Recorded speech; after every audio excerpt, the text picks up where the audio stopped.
This is Optimal Health Daily, episode 2611. Cardio for Weight Loss, Everything You Need to Know, Part 2 by Deen of JCDfitness.com. And I'm your narrator, Dr. Neil. Hey there, happy Thursday and welcome back to Optimal Health Daily, where I simply read to you from the best health and fitness blogs for free. I cover fitness, nutrition, stress management, weight management, and more. This is kind of like an audiobook, but from a bunch of different authors, and always with permission from the sites, and always with a bit of my commentary at the end. Now, today's post is part 2 from yesterday, so if you're new here or skipping around, I'd recommend listening to yesterday's episode first. That was episode 2610. But if you're all caught up, let's jump right in and hear part 2 and continue optimizing your life. Cardio for Weight Loss, Everything You Need to Know, Part 2 by Deen of JCDfitness.com. How much cardio for weight loss? There are no hard rules for how much cardio you need to do for fat loss to happen. But for my coaching clients, what I often recommend is 2 to 4 weight training sessions per week and some light activity in the form of brisk walking, hiking, biking, swimming, and so on their off days, 2 to 3 days per week. At the end of the day, no cardio is required, but adding in some form of movement, even if it's just walking, can help you burn more calories and lose fat more efficiently and quickly. Is fasted cardio better than fed cardio? No. Do I need to be in the fat burning zone?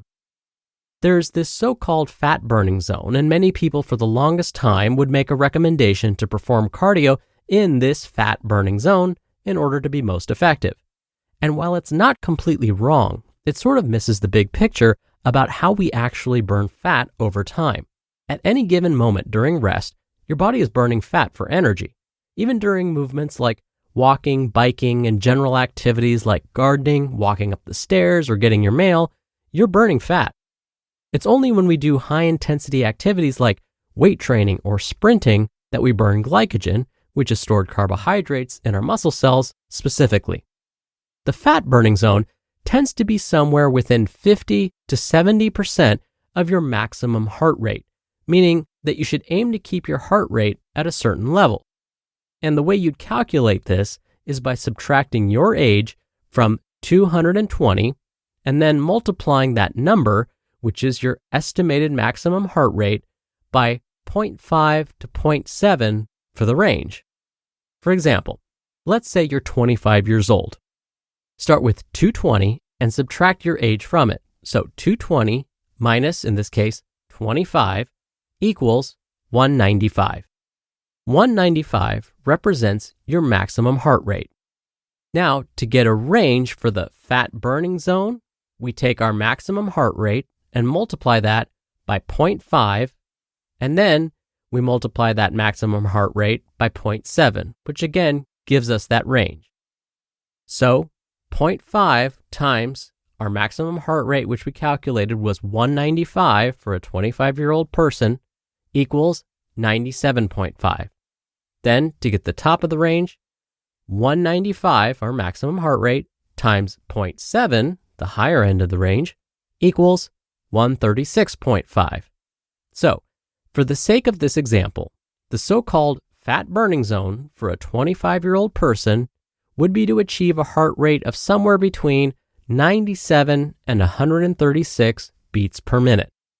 But at the end of the day, this doesn't matter at all. Seriously. This is not worth worrying about because our bodies burn fat all the time. What's most important is the caloric deficit for fat loss. Period. End of story. Sure, macros matter. Counting macros properly matters, and weight training helps you maintain muscle, but a caloric deficit will take care of fat loss. So don't worry about trying to maintain a certain heart rate. Just focus on getting your training sessions and cardio sessions completed. It's not worth tracking your heart rate and trying to stay within a certain range. Note, just by taking a walk or training with weights, you'll find yourself somewhere between the 50 to 70% fat burning range for most of that activity anyways. Another not so important idea are the so-called fat burning foods. There are literally no foods that burn fat. It's the act of eating less food that actually burns body fat. Why you should avoid overdoing cardio. Remember, with a goal of fat loss, cardio training is only a tool. If it makes sense to go on an extra long walk every morning to burn some extra calories, do it. But don't overextend yourself with extra running, biking, or intervals if it doesn't fit well into your current training program. Here are a few reasons why you should avoid overdoing cardio training. 1. It's not sustainable.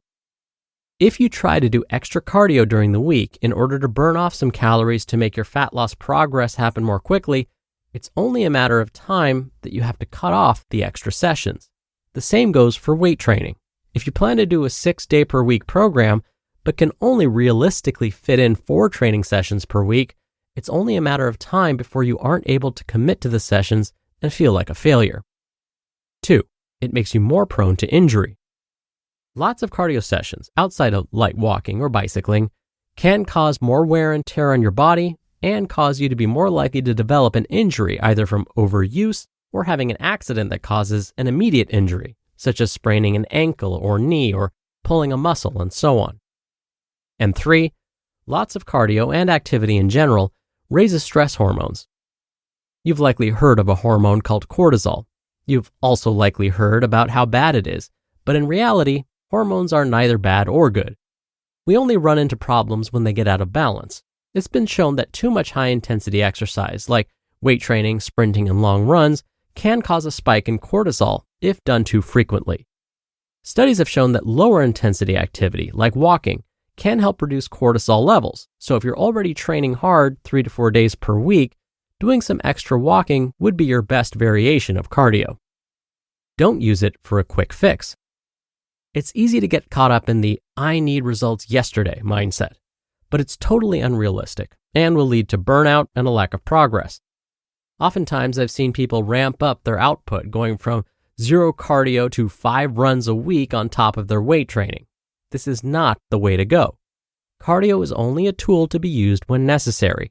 And if you don't particularly like long bouts of cardio, such as running or bicycling, then you'll want to consider something you can easily do and stick to.